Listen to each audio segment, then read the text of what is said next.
Hi, I'm Ralph Rohr, Executive Director of Operations. I'm going to talk about face coverings in this training. Proper face coverings aid in the preventing and spread of respiratory droplets in the air.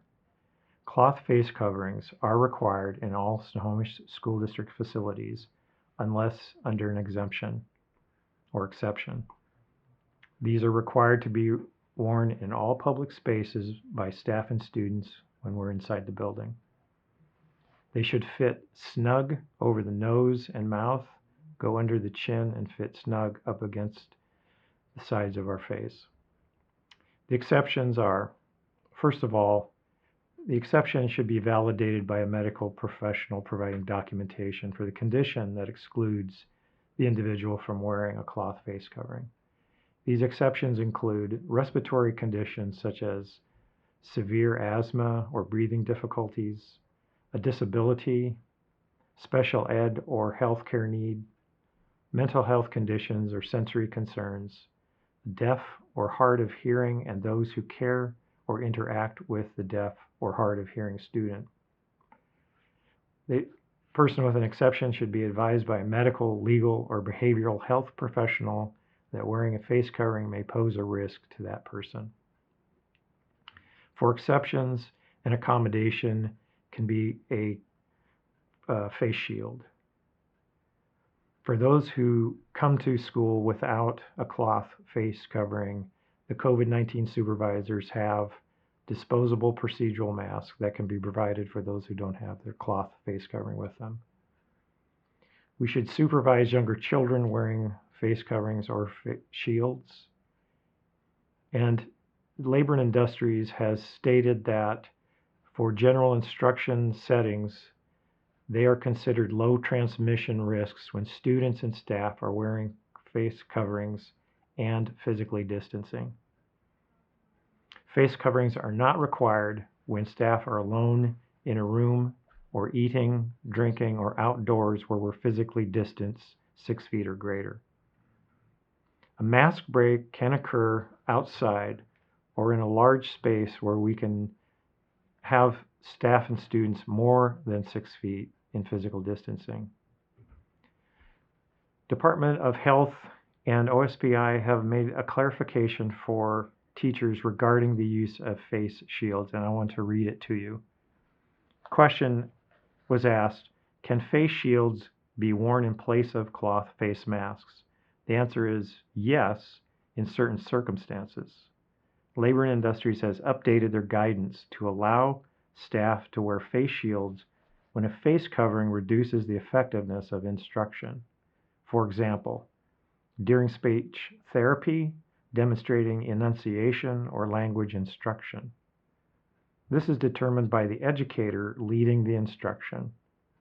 For all other activities, such as staff meetings, hallway monitoring, playground or cafeteria monitoring, etc., staff must wear a cloth face covering unless they fit into one of the exemptions or exception categories.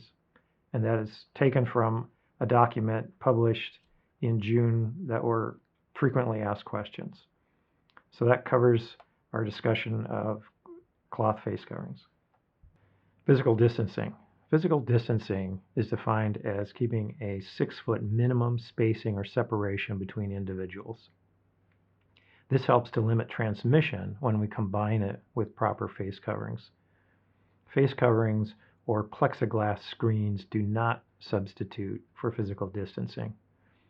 Student desks are to be separated by 6 feet between student to student and student to teacher on a center-to-center spacing.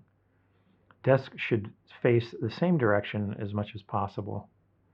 Physical distancing is difficult in certain situations, such as passing in hallways or teachers moving around students at their desk. Maintaining physical distancing as much as practical in this situation, but understand that it can be difficult. We want to also create queues with 6-foot spacing for lines of students by putting markers on the floor or on the sidewalk. Lines such as coming into the building, going into the classroom, or going into the lunchroom should be marked with 6-foot spacing so students line up in those physical distancing means.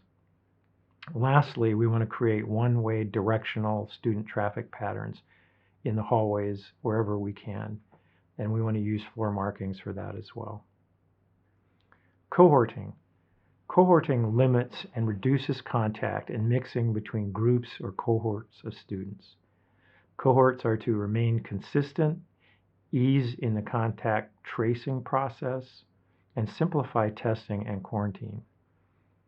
We want to keep cohorts with dedicated staff and separate from other cohorts during arrival and building entry, mask breaks, lunch, recess, release, and building exit at the end of the day. We want to assign classroom and lunchroom seating within cohorts, and we want to limit sharing of devices, toys, manipulatives, or other classroom teaching aids as much as practical. Hand hygiene. Hand washing or hand sanitizing is a critical practice to preventing and mitigating the spread of the virus. We recommend hand washing or hand sanitizing for the following events: arrival at school, before a meal or snack, after outside activities, after going to the bathroom, after sneezing or blowing nose, and before leaving from school to home. Hand washing should be a minimum of 20 seconds, thoroughly scrubbing with soap and water before drying hands. I'm told that if you sing happy birthday twice at a moderate speed, that's about 20 seconds. I'll spare you my singing. Hand sanitizer should have at least 60% alcohol and is an alternative to hand washing thoroughly. We want to put the sanitizer in the palm and then spread it around in the hands, getting it on all surfaces of the backside of the hand as well as between the fingers.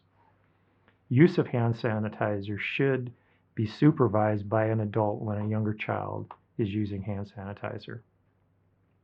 We want to keep our hands away from the front of our face covering, our nose, our eyes, and mouth to prevent contamination. We should only take the face covering off by using the straps around the ears.